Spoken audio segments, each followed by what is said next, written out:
Hello and good evening बच्चों. In this video we will discussing about our first chapter of biology, that is the fundamental unit of life. इस video के अंदर हम बात करेंगे अपने चैप्टर नंबर 1 बायोलॉजी के the fundamental unit of life के बारे में. वैसे तो जो ये चैप्टर है चैप्टर नंबर 5 रहने वाला है, लेकिन हमारा बायोलॉजी का फर्स्ट चैप्टर है तो हम इसको डिस्कस करते हैं. सबसे पहले इंट्रोडक्टरी पार्ट है. इसमें इंट्रोडक्शन में आपको इस चैप्टर टॉपिक्स देखने को मिलेंगे. कौन से टॉपिक्स कवर हैं वो देखो. सबसे पहले क्या है, हु डिस्कवर्ड सेल, सेल किसने डिस्कवर्ड किया और कैसे डिस्कवर किया है. सेकंड अपना टॉपिक रहने वाला है सेल और उसके स्ट्रक्चर और फंडामेंटल यूनिट ऑफ लाइफ के बारे में, कि सेल हमारे लिए क्यों ज़रूरी है या सेल के क्या फंक्शंस रहने वाले basically. Then types of cell, basically हमें पता है 2 टाइप के सेल है, प्रोकैरियोटिक और यूकैरियोटिक सेल, तो उसके बारे में हम डिस्कस करेंगे आगे फर्दर वीडियो में. Then structure of cell, cell का कैसा स्ट्रक्चर रहने वाला है उसको हम डिस्कस करेंगे. नेक्स्ट है सेल मेम्ब्रेन और प्लाज्मा मेम्ब्रेन में क्या डिफरेंस रहने वाला है, डिफरेंशिएट है बच्चों ये. उसके बाद सेल वॉल क्या होता है, न्यूक्लियस क्या होता है, साइटोप्लाज्म क्या होता है, ये सारी चीज़ें हम डिस्कस करेंगे एक पॉइंट वाइज. ठीक है बच्चों. देन सेल ऑर्गेनल के कुछ फर्दर टाइप्स हैं. सबसे पहले गोल्गी अपैरेटस है, then mitochondria, ribosomes, ER, plastid, vacuoles, lysosomes, ये हम सारे डिस्कस करेंगे. सेंट्रोसोम और सेंट्रियोल्स में क्या डिफरेंसेस है. Next difference between plant cell और एनिमल सेल, ये बहुत ज़्यादा इंपॉर्टेंट है बच्चों. Differentiate between plant cell and animal cell. Osmosis और डिफ्यूजन क्या होता है, आइसोटोनिक, हाइपोटोनिक और हाइपरटोनिक सॉल्यूशन में क्या डिफरेंस है, हम सब कुछ रीड आउट करने वाले हैं. तो चैप्टर को हम स्टार्ट करते हैं बिना किसी देरी के. So let's get started. Chapter के स्टार्टिंग में है all the living organism are made up of basic building blocks. जितनी भी सारी लिविंग ऑर्गेनिज्म हैं सब कुछ बिल्डिंग ब्लॉक्स हैं. जैसे हम घर बनाते हैं तो घर बनाने के लिए हम सबसे पहले ईंट चाहिए, उसी तरह से जो हमारा बॉडी बना होता है वो बिल्डिंग ब्लॉक हमारे लिए ब्लॉक्स के तौर पर बना होता है. उसका स्ट्रक्चर और फंक्शनल यूनिट ऑफ लाइफ हमारा सेल होता है. बी द प्लांट, एनिमल और माइक्रो ऑर्गेनिज्म, या तो प्लांट हो सकता है, एनिमल हो सकता है, माइक्रो ऑर्गेनिज्म हो सकता है. इनके कुछ बायोलॉजिकल सिंपल प्रोसेसेस हैं जिनको हम फंडामेंटल यूनिट ऑफ लाइफ या फंडामेंटल एबिलिटीज़ भी बोल सकते हैं. ऑलराइट बच्चों, ठीक. देन हमारा अगला टॉपिक है who discovered cell and how. Cell की डिस्कवरी कब हुई और कैसे हुई और किसने करी, ये हमारा मेन टॉपिक रहने वाला है. सबसे पहला है हमारा सेल वॉज डिस्कवर्ड इन 1665. जो सेल है वो सेल की डिस्कवरी हुई थी 1665 में. एक इंग्लिश साइंटिस्ट थे, बाय चांस उन्होंने डिस्कवरी कर दी थी एक इंग्लिश साइंटिस्ट ने जिनका नाम था रॉबर्ट हुक. रॉबर्ट हुक ने डिस्कवरी करी, कब करी थी, 1665 में. बहुत सारे इंपॉर्टेंट क्वेश्चंस बन सकते हैं इनमें कि who discovered cell and how. अभी हाउ देखते हैं कैसे हुआ. While observing a thin slice of cork, छोटा सा एक लकड़ी का टुकड़ा देख रहे थे वो माइक्रोस्कोप में, तो बस उन्होंने देखते देखते उनको ये ख्याल आया कि क्या ये सेल हो सकता है, तो अपने माइक्रोस्कोपिक लेंस पे देखा उन्होंने और ये फाइंड आउट किया कि उन्होंने डेड सेल को फाइंड आउट कर लिया है. During his explanation he notice that the cork was made up of several tiny pores. जो कॉर्क है या फिर जो bark of slice of piece of wood है उनमें छोटे छोटे छेद हैं जिनको उन्होंने पोर्स या फिर सेल का नाम दिया. ठीक है बच्चों. Moving on next part.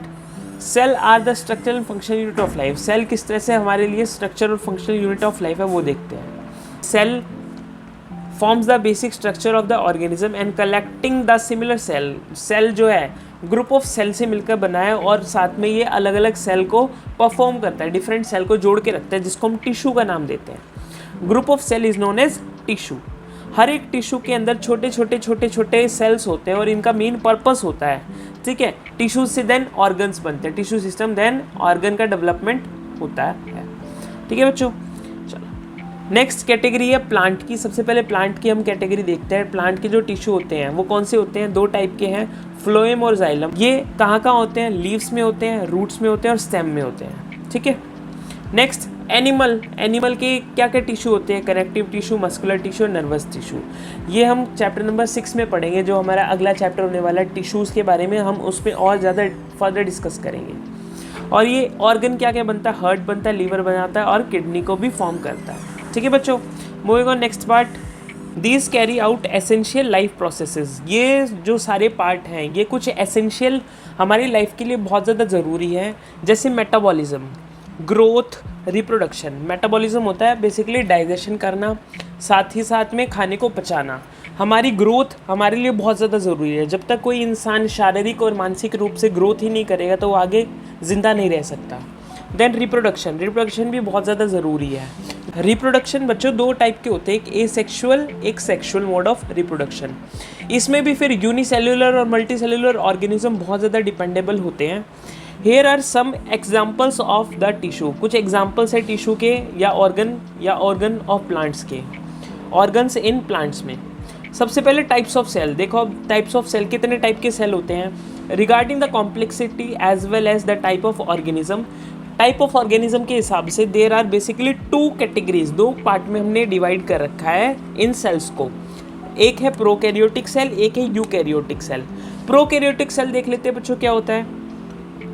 Sales in which true nucleus is absent, जिसमें न्यूक्लियस एब्सेंट होता है वो हमारा प्रोकैरियोटिक सेल्स बोला जाता है। बेसिकली हम ये कह सकते हैं कि जो प्रोकैरियोटिक सेल्स है वो पुराने सेल्स होते हैं, पुराने सेल्स ही फॉर्म होते हैं। Since they do not contain any membranes bound organelles, इसमें कोई भी मेम्ब्रेन नहीं होती है। ठीक है बच्चों।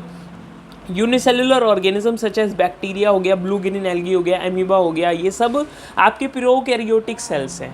वहीं पे यूकैरियोटिक सेल्स क्या होते हैं, cells that are true nucleus, ऐसे सेल्स जिनमें न्यूक्लियस प्रेजेंट होता है, और which we can say that जो नए सेल्स होते हैं उनको यूकैरियोटिक सेल्स बोला जाता है। जब हम इसका डिफरेंस देखेंगे तब आपको और ज़्यादा समझ में आएगा।